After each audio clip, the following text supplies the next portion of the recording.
What's going on, everybody? It's been a little bit since I posted a video. It's been a little busy.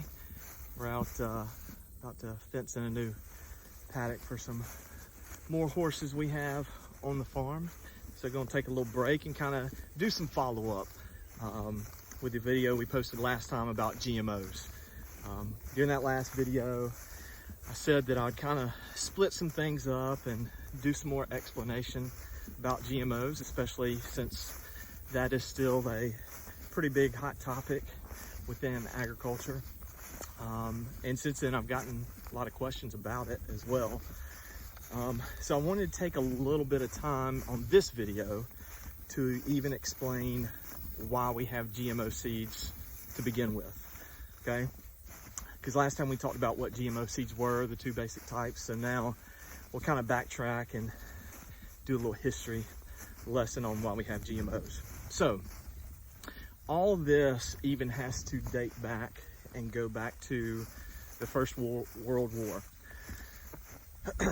After that war, obviously if you know a lot about history, you'll know that a lot of chemicals were developed and put into use during that war, especially in the trenches.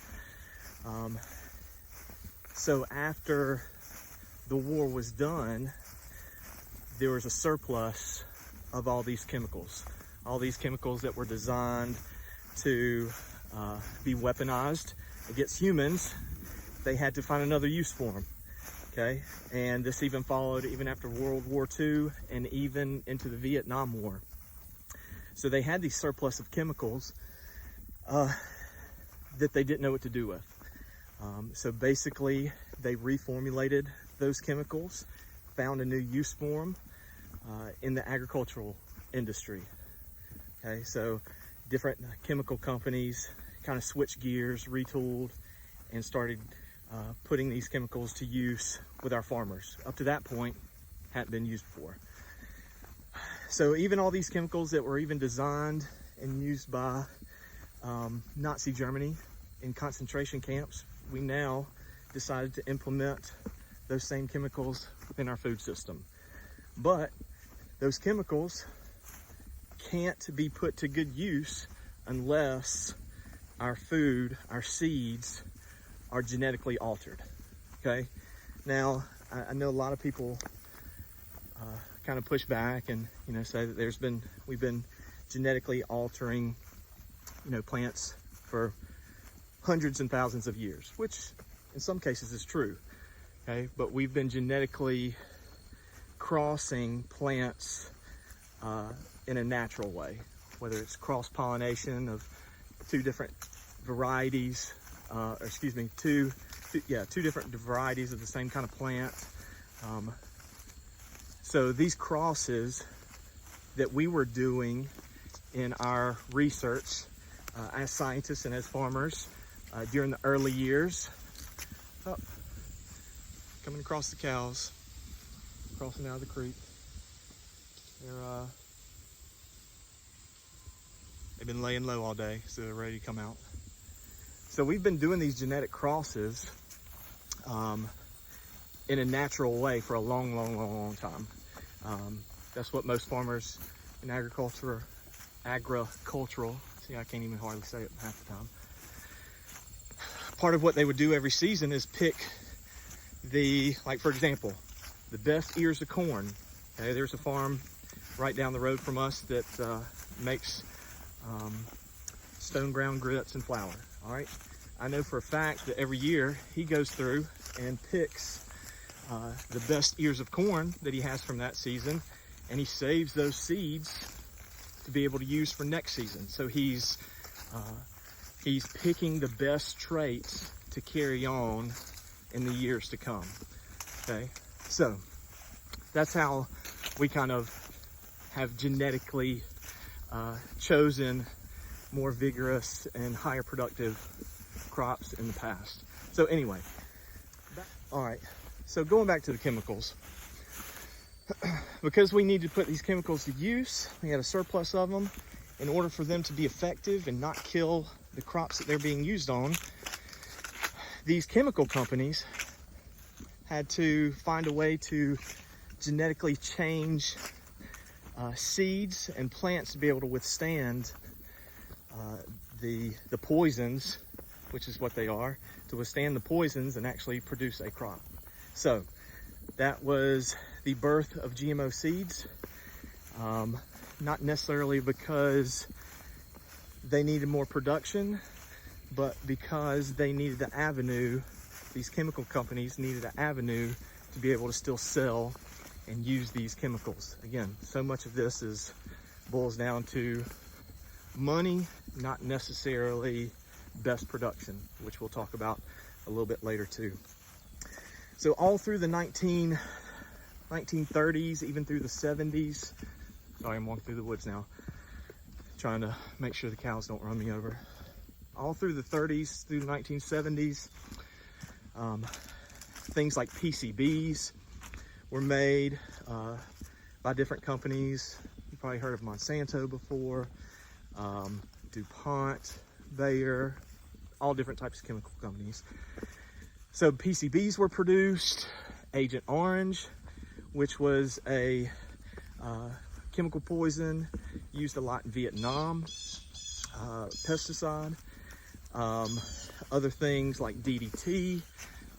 All those things were produced during this time period out of these wars to be used in agriculture, which then, years later, it was found out that these things were obviously harmful to humans. Okay, if it kills other life, like bugs, mosquitoes, it's a good chance it's gonna kill us too, okay?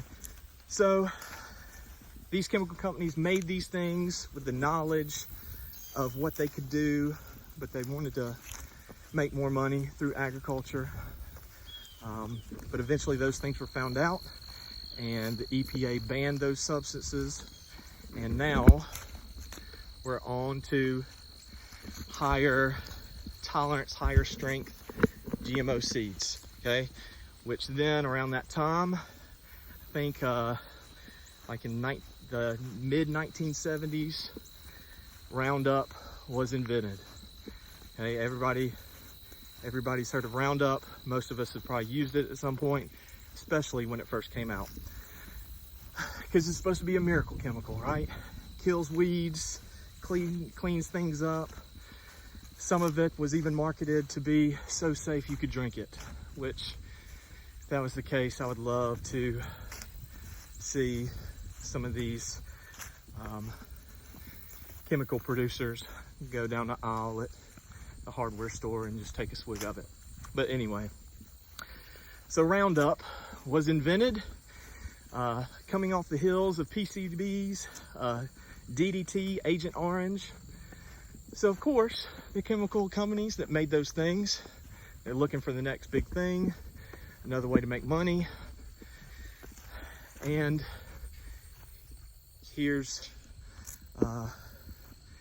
so here comes Roundup, okay?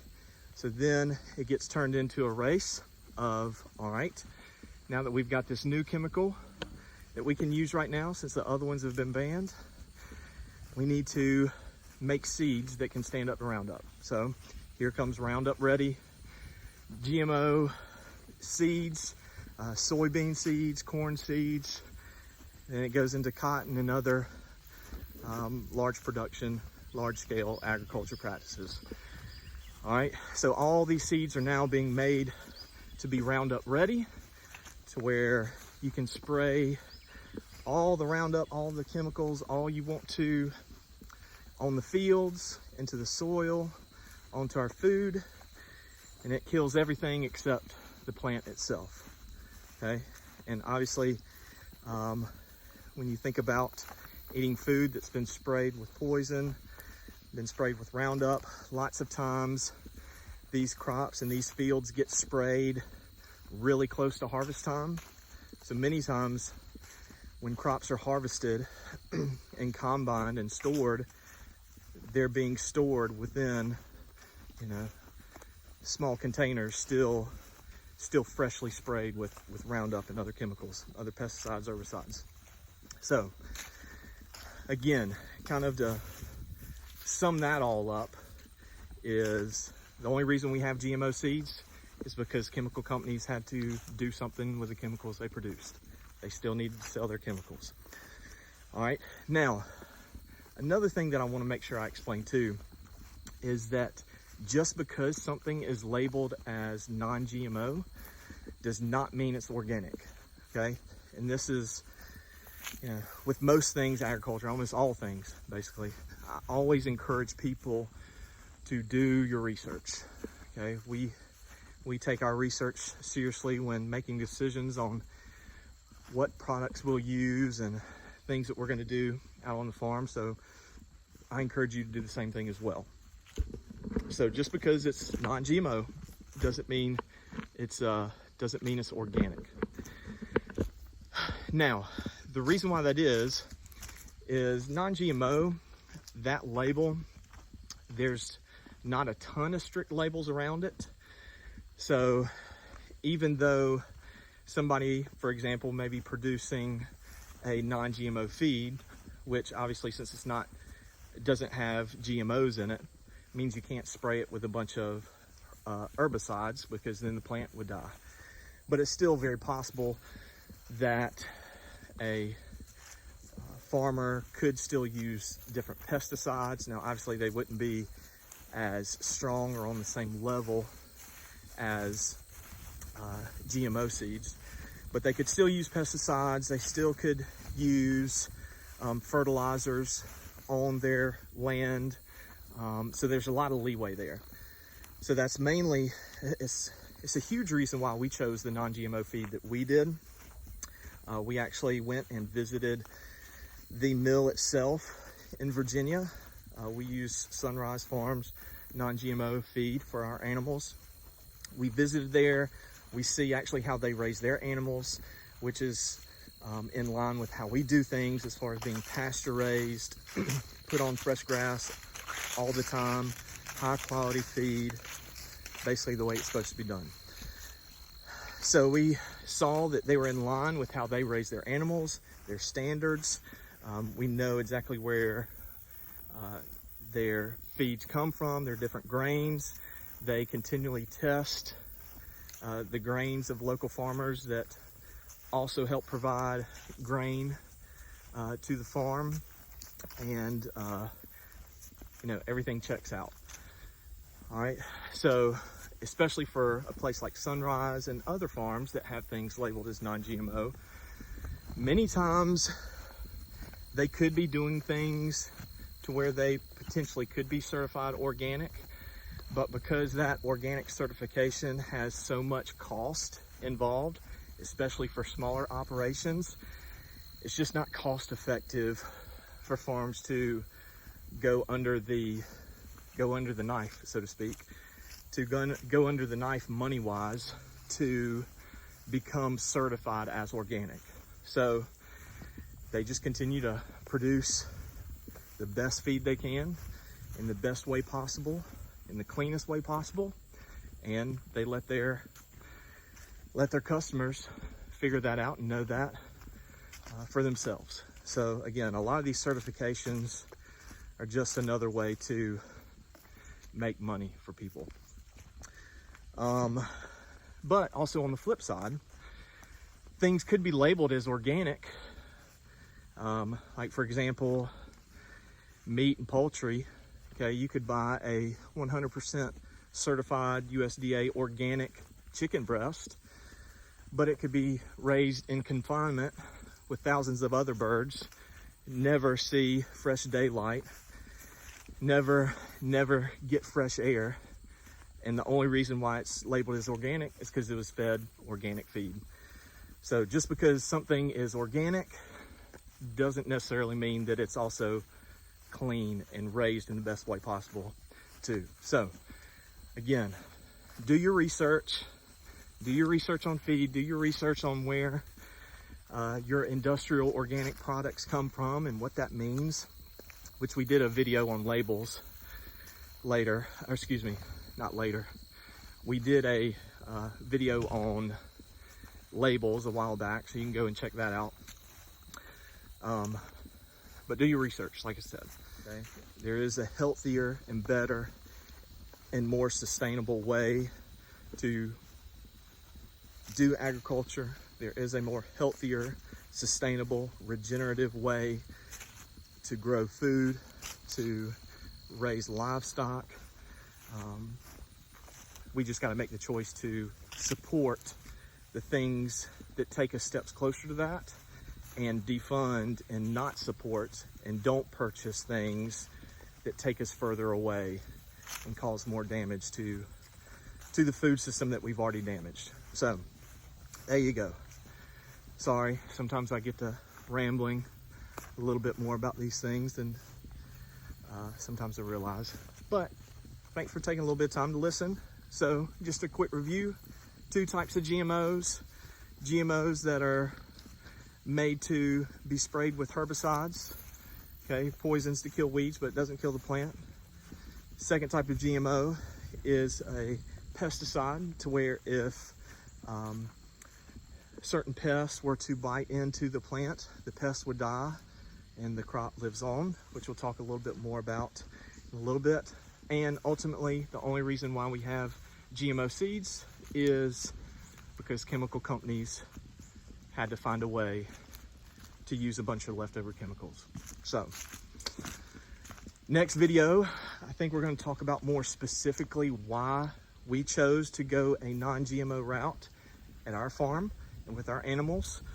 So until next time, I guess I'll leave you with the cows back here eating some fresh grass, non-GMO grass, right?